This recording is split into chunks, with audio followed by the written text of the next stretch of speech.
I know where I'm comfortable and I know what I'm good at. And I'm good at making people not like me.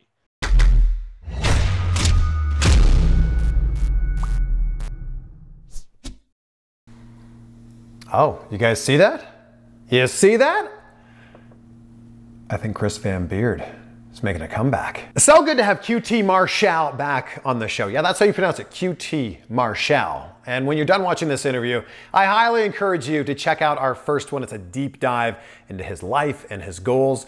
We did this in person a little over a year ago in Atlanta, right before COVID hit. But before we get to today's conversation, a big thank you to Skillshare for sponsoring this video. Skillshare is an online learning community with thousands of inspiring classes where you can explore new skills, deepen your existing passions, and just get lost in your creativity. I know a lot of you are fellow YouTubers or fellow creators, and Skillshare has courses for everything, from photography to writing to how to shoot video to how to edit video and everything in between. So I just finished taking this course from MKBHD called YouTube Success, Script, Shoot, and Edit. And if you're not familiar with MKBHD, he has 14 million subscribers on YouTube. So I think we can all, learn a thing or two from him. Also wish I could have like maybe 10% of his subscribers. I'd be okay with 1.4 million subscribers. That'd be all right. He just has so many insights on how to grow your YouTube channel and the importance of hooking the viewer and keeping them watching, which is something that I'm gonna be applying here on this channel and also on my second channel, my new channel, CVV Clips, where I've been posting clips, as the name suggests, of some of my favorite interviews. And the great thing about Skillshare is it's focused on making you better at whatever skill it is that you choose. There's no ads on there, and they're always launching new premium classes so you can stay focused and follow wherever your creativity takes you. So since Skillshare is sponsoring today's video, the first 1,000 of my subscribers who click that link down below in the description are gonna get a free trial of premium membership. So you can explore your creativity with MKBHD's course on how to be a better YouTuber, or you can check out any of the other amazing courses that Skillshare offers. Click that link down below. Well, good to see you, my friend.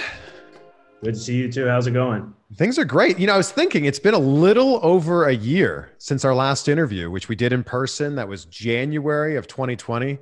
My goodness, I feel like so much has changed in the world, but also so much has changed with you in that time.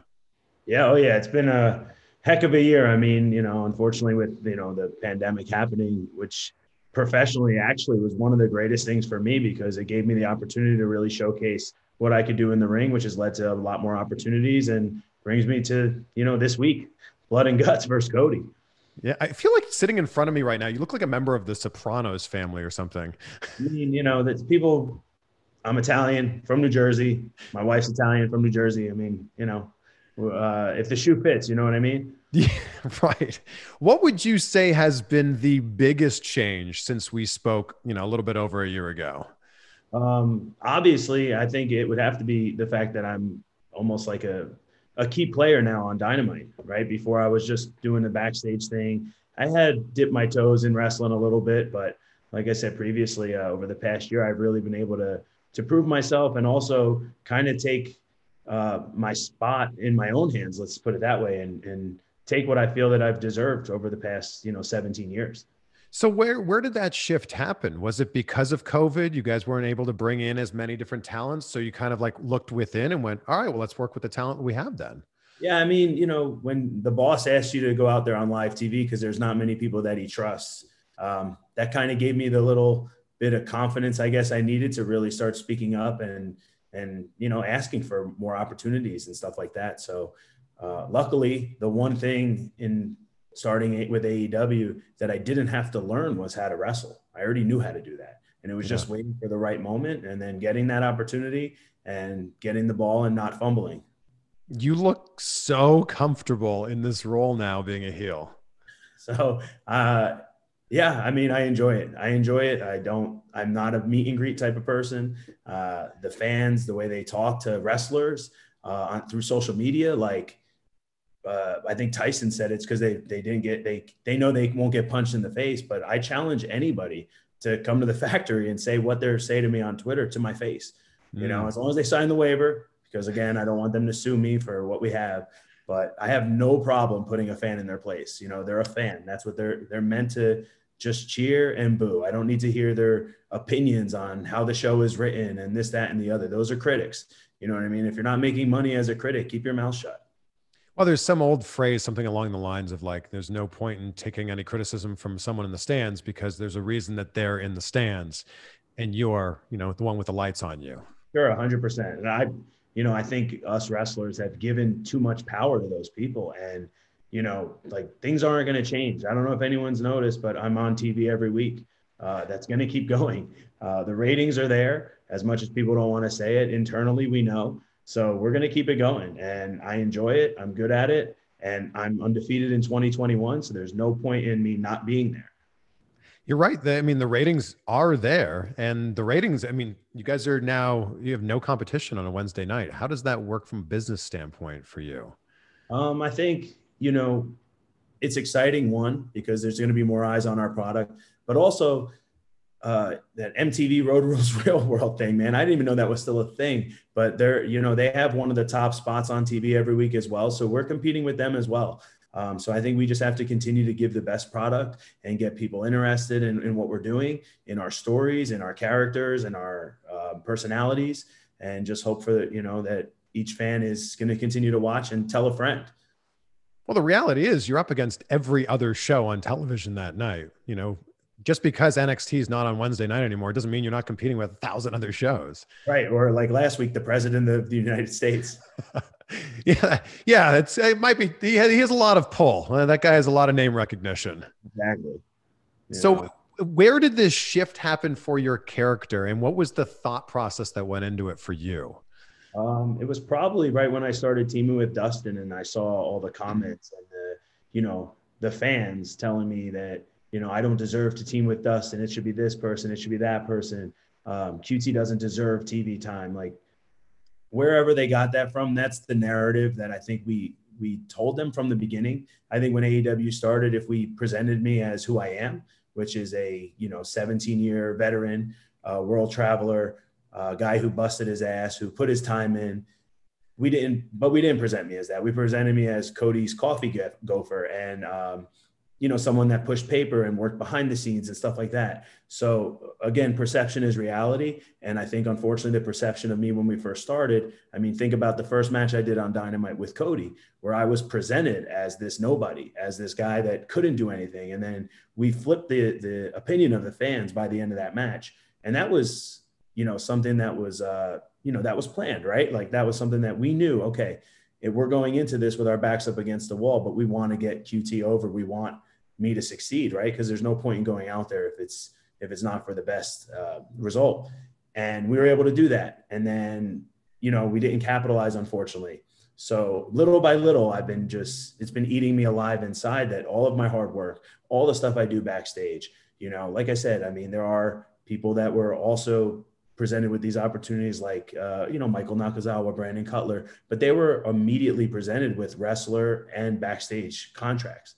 I wasn't. I was offered a backstage deal, and that was it. So the moment I got an opportunity to get in the ring, I knew, like, okay, this is my chance. This is where. And then when I realized I was always going to be in the shadow of the Rhodes family, I was always going to be in Cody's and Dustin's shadow and stuff like that, I started building my own little team, and we decided, hey, it's now or never. Let's do it.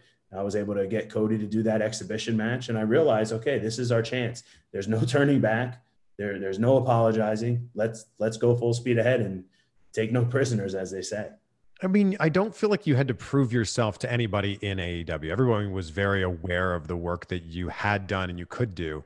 I feel like it's almost like you needed to win yourself over to the fans. Yeah, I mean, I think that bunkhouse match, right? So I jump off this 20-foot ladder and I get the victory for us. And, oh my God, QT, like, that was one thing that I did. You know what I mean? And then again, we didn't capitalize on it and that's my fault. I should have spoke up, and I didn't. And, at the same time, I realized, okay, when is my next chance going to come? Like, we always have to eat. And unfortunately, if the food isn't coming, sometimes you just got to take it. So, I was doing a lot of stuff on Dark, and then Elevation started. And believe it or not, I had this thing on Sammy's vlog where it was really picking up steam because I was being myself. which unfortunately a lot of people don't like honesty. And that's what was, but I was reading the comments from the audience and they were like, man, we need this QT. We need this QT. And I don't care which QT you think you need. I know where I'm comfortable and I know what I'm good at. And I'm good at making people not like me. And I'm okay with that because listen, at the end of the day, I have a handful of friends and I don't need any more.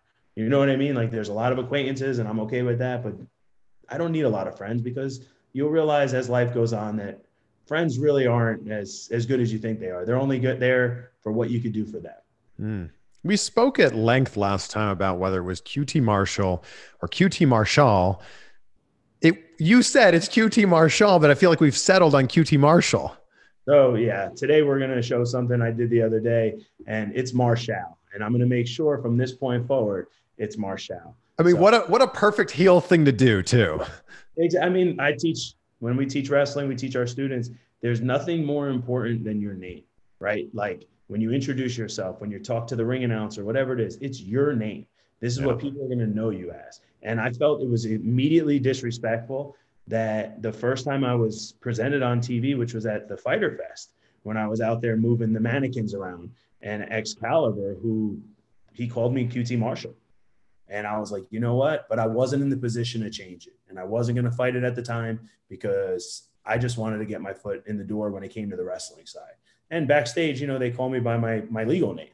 So there was no reason for me to fight it. But now I will continue to until I get the respect that I deserve. If we peel the curtain back a little bit, I feel like you've got at least 3 jobs. So what we see on Dynamite in the ring as a wrestler, then you have a job behind the scenes, and then you're also heading things up at the factory, training people at wrestling school. Yeah. So, I mean, obviously they're all my passions. I love teaching. I love working behind the scenes. I deal one-on-one with Tony all the time. We're up all night working together at TVs and stuff like that. And it's very fun. It's tiring, it's time consuming. And, I definitely see a difference if, we're up all night and then I have to perform the next day. So it's just, and with that pressure that I have because I know deep down the money for me as a company is behind the scenes, much more than it is as a wrestler for right now. So I have to go above and beyond to make sure that I don't mess up my behind the scenes gig while I'm performing. Because if that's the case, if they have to take one away, there's a good chance they're going to take the wrestling one away. And that's the one that I've worked so hard for over the years to get. So yeah, it's hard juggling and balancing, but at the end of the day, like I don't really have a choice at the moment. So I remember when COVID first started and one of the episodes of Dynamite was actually done at the factory. It was done at the wrestling school. Can you take me behind the scenes of how those decisions were made to move Dynamite to the Nightmare Factory? It was crazy. We had, the whole world was shutting down. But I knew that our building was shut down as well. So one thing led to another. We got our building guy in touch with the owner of our facility and this, that, and the other. We were able to make a deal where we were going to film. So we closed the whole facility. We turned our 4-ring area into 1 ring, curtains up, the whole deal. And we were able to film a live Dynamite that Wednesday night. But then the next day, they put out an order to close the whole entire world. So we ended up filming like 6 weeks worth of TV in one day. It was a very tiring and strenuous day, but we did it. I didn't wrestle on any of those matches, which killed me inside because I had just made the debut with Dustin the night before.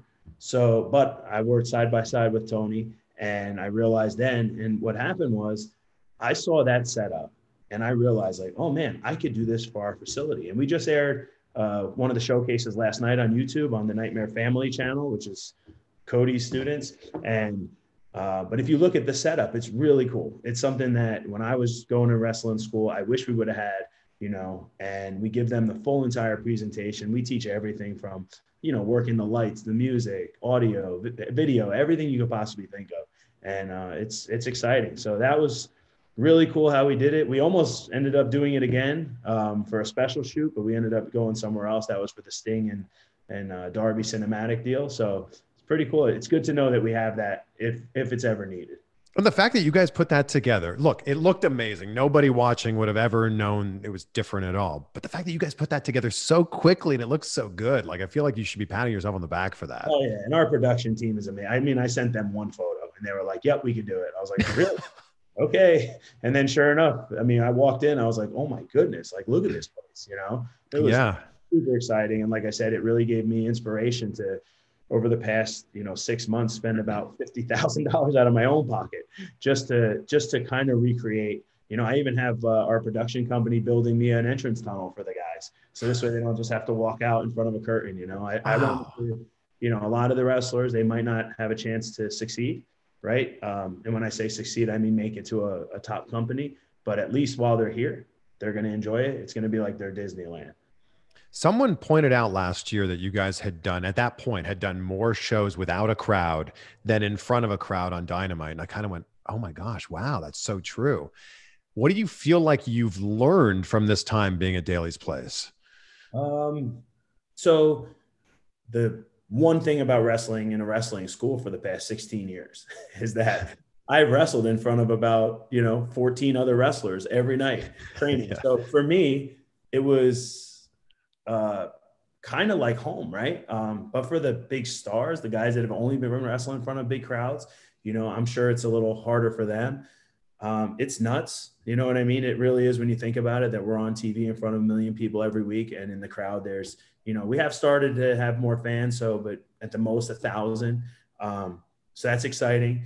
But yeah, it's surreal. It's surreal that we've been able to continue to do it too. That's the weirdest part. When I watch wrestling, I see, and I'm just like, man, these guys that are used to wrestling in front of, tens of thousands of people are wrestling in front of nobody. You know what I mean? Yeah. Of course, I think I just read something about Chris Jericho stating how they can redo stuff and, you can. I mean, if you really want to, like, you have the option. If you don't like the way you did something, if there's no audience there, we can. We try not to, and we don't want to. And, but you do have that option, which is, it's pretty weird to think like that. Cause one of the things about wrestling we always teach is like, there's no second takes. There are no cuts, but the magic of TV. Is there a plan to get back on the road with Dynamite at some point this year? Yeah, I think so. As the world opens up and there are states that are more open to it. I mean, look, UFC just had a sold out crowd in Jacksonville, and I haven't really been following, but I don't know what what happened afterwards, right? Like, I don't know what that effect was. Hopefully not that bad. And hopefully everyone is realizing with the vaccinations and stuff that we can go back to normal. And I'm excited for one, because I want a sold out crowd booing me. That's the one thing I want. You know what I mean? I don't want to, my biggest fear is having no noise when you walk out there, but having no noise walking out there wrestling in front of dark or on dark in front of nobody, I think we'll be okay now. So. Well, that first show that you guys did at Daily's Place, where there was a crowd, where there was just, you finally opened the doors and had some people in, those 500 people sounded like 50,000 people. Oh yeah. And Dustin and I were in that match. It was us versus the Bucks. We did a tag gauntlet. And I remember Nick Jackson giving them a welcome back chant. And it was exciting. You get goosebumps thinking about it. Just the fact that those were the first people to take a chance on us.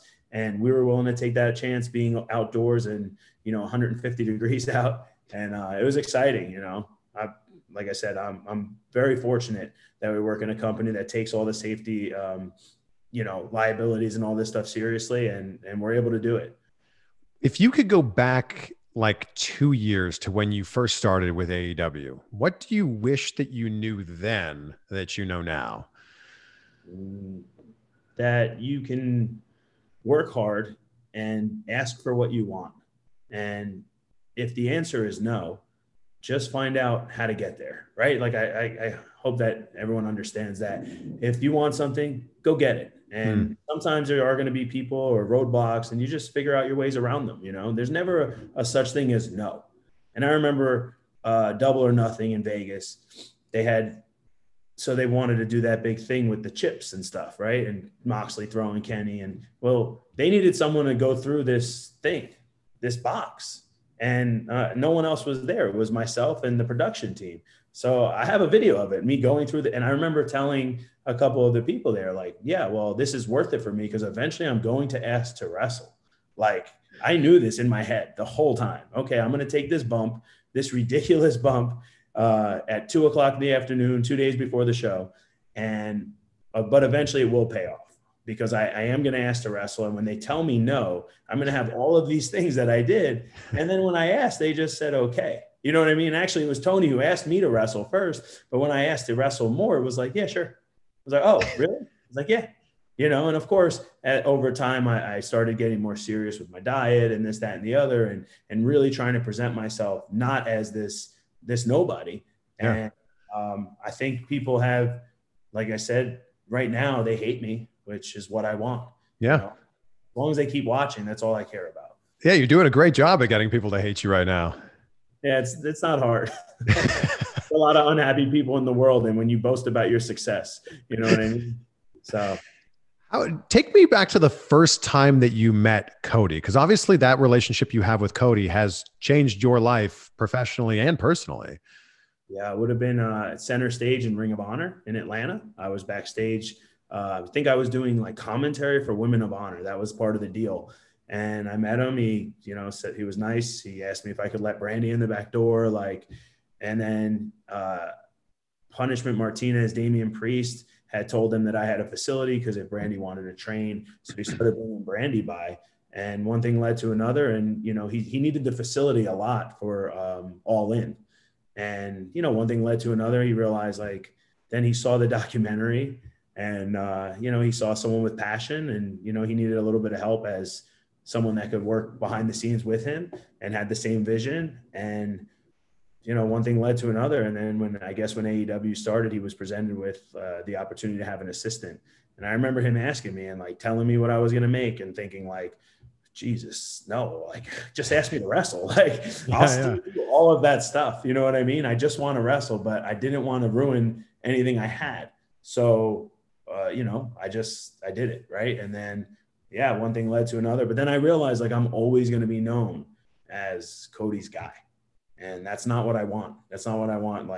You know, my family to know me as anyone that watches, I want them to know me as this guy that worked really hard and was presented with opportunities and didn't fumble when he got the ball. And now he's going to continue to get opportunities. And the fact that people did consider me only a Cody guy, you know what I mean?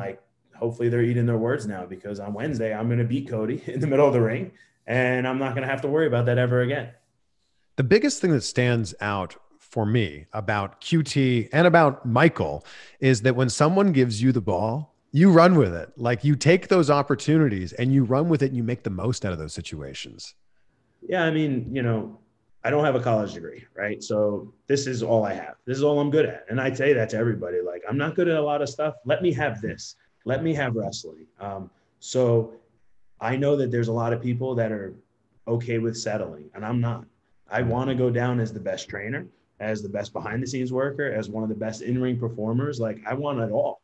And I think that over the years, I've realized you can have it all. You just have to work really hard. And sometimes you got to step on some people in the process. And if you're okay with that, as long as you do it to their face, you know what I mean? As long as you know, if you're going to stab somebody, stab them in the heart. I learned that a long time ago.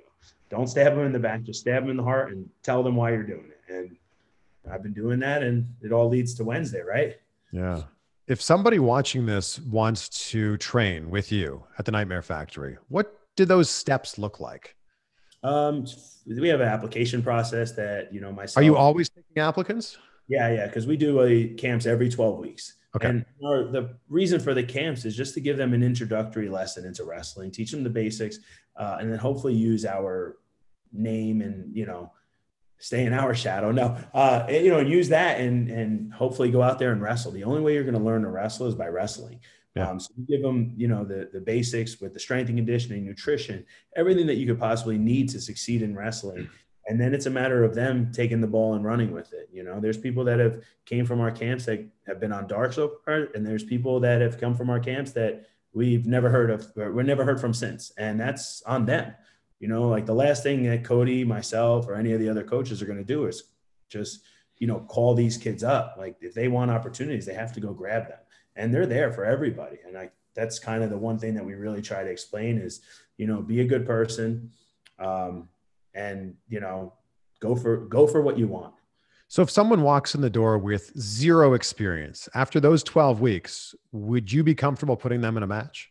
Yeah, so we do, right? At the end of those 12 weeks, we do our student showcase, and it airs on YouTube. I think the first one from January, man, it almost has 200,000 views. So this guy, like, there's people, it's their first match ever has 200,000 views. My first match had 36 people, no microphone. My parents were there. Like, there was no way it was getting 200,000 views. So we're trying to set these kids up to be as successful as possible. So you said that when you started off with AEW, you were Cody's assistant. Now your title is Director of Creative Coordination. What does a Director of Creative Coordination do? And what a title, by the way. I mean, basically anything that deals with creative, right? So like, I think I've recently taken over. And when I say taken over, all that means is that I'm overseeing and letting them do what they already do. So like Sandra with the seamstress, there's Sandra the seamstress, makeup department, the extra bookings, that's the captain. Sean Dean takes care of them. Charles Hardiman, who's in charge of like special outside projects. What happens is, like, I know most of the creative stuff when the week comes. So I'm able to deal with makeup and let them know, like, hey, Britt Baker's going to be up first. So she needs priority when it comes to makeup. Same with Sandra. Hey, Private Party does have a match this week, so let's make sure that their gear is ready. Just stuff like that. The extras with Sean, I was doing that in addition. So it was like my emails are just flooded with obviously guys and girls that would like opportunities. And we just felt that Sean was the right pick for this, as being an extra before, as being a local talent, understanding what goes into it and what that role is, right? Because it's hard to go there with your expectations of being able to do everything you can do under the sun, and then finding out you're going up against Brian Cage, for instance, right? So, it might not be a long match. So, and that's a hard pill to swallow for some people. And, Sean's been very good at it, giving us a report every week to let us know who's doing the right things, who's showing up on time, who has their paperwork. A lot of people fail in wrestling because they just can't follow directions. And that goes, in life, right? A lot of people just can't follow instructions, simple instructions that would get them to the promised land, and they can't do it. So yeah, that is just great life advice. Yeah, follow the steps. It's pretty simple, man. Just follow the directions, and be a good person. Just, if we ask you to do something, just do it. Don't ask why. It just has to be done. Yeah. If we go back 17 years to when you're breaking into the business, and you told that version of yourself that you'd be where you're at right now, do you think he'd believe you? No shot. I never once even thought about working backstage. I definitely, obviously there was no AEW. So, sure. My goals were a little bit different. But the main goal of being a televised professional wrestler was always there. And even when the lowest of lows that I had in my career, the neck surgeries, this, that, everything, I always still believed, like, okay, there is a chance. I just haven't been in front of the right people.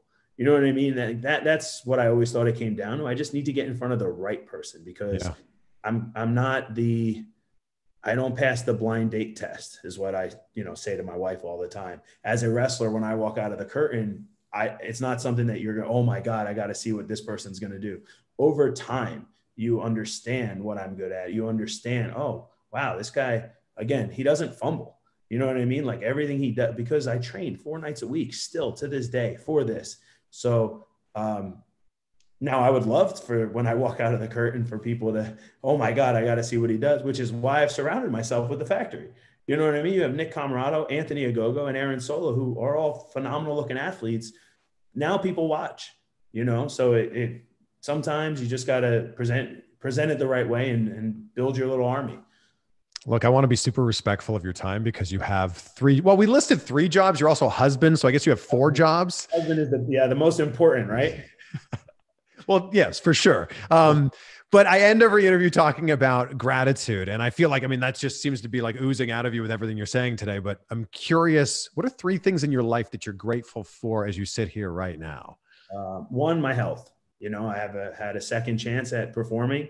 I thought, and doctors had told me, you're not going to be able to continue to do this. So that's one thing. The second is the support that I have, whether it's through, different storyline ideas or anything, my wife has always been there to support, and she doesn't get angry. She doesn't get upset. She understands what I have to do. So that's the second thing. And then the third thing, I guess, is just my overall success, right? And believing in myself. That was the one thing that my mother had taught me from a young age. Like, just do your best. You're one of the best people out there, whether it's in baseball when I was growing up, in high school wrestling, whatever it was. She instilled that in me. Don't listen to what other people think. Just keep going for what you want to do, and eventually it'll happen. And then, like I said, unfortunately, certain narratives get in the way of those things, which is then when you just have to say, hey, screw it, and take it yourself. It's been amazing watching your journey, both in the ring and behind the scenes. So congratulations to you on everything. Thank you very much. Hey, good to catch up with you, man. Yeah, it's been good. Like I said, I've been swamped, in this match Wednesday, it's been good because now I'm getting to promote, but also get myself out there more, like I'm always behind the scenes. I'm always quiet. Like I said, I'm always afraid of stepping. Like, I did a signing at High Spots, and I remember telling the guy, like, this was before, we created the factory, and man, like, I hope you get I hope you get some good pre-buys, and he's like, yeah, you're doing great. Why do you think that way? And I'm just like, well, because the narrative that we've told everyone is that I'm a nobody, you know what I mean? And which I was okay with doing, because I knew deep down that eventually something like what happened to Cody and the Nightmare Family was going to happen. It was just a matter of time. Yeah. Perception's reality. And now you're driving that narrative. That's right. That's right. In a 2020 Corvette. I love that you just sprinkled that in there. Yeah, I had to. Well, because when we met the last time, I had just gotten the other Corvette, and I had just gotten it, and I was excited. It was used. I was, oh, this is great. And then, like, a couple of weeks later, I saw the new model, and I was like, oh no, I need that. And I don't care how much it costs. Like, I'm going for it. And I think like one more payment to make on it, and I would have paid it all off already. So I'm excited for that. Living your best life. You have to, you never know when it's going to end. So you might as well do it now. QT Marshall. That's right. Marshall. Oh, geez. Yeah, that's all right. Marshall. Yep. Not Marshall. No, definitely not. Thank you so much, man. Oh, you're welcome, dude. It's great talking to you. Good to catch up with you. Yes, sir.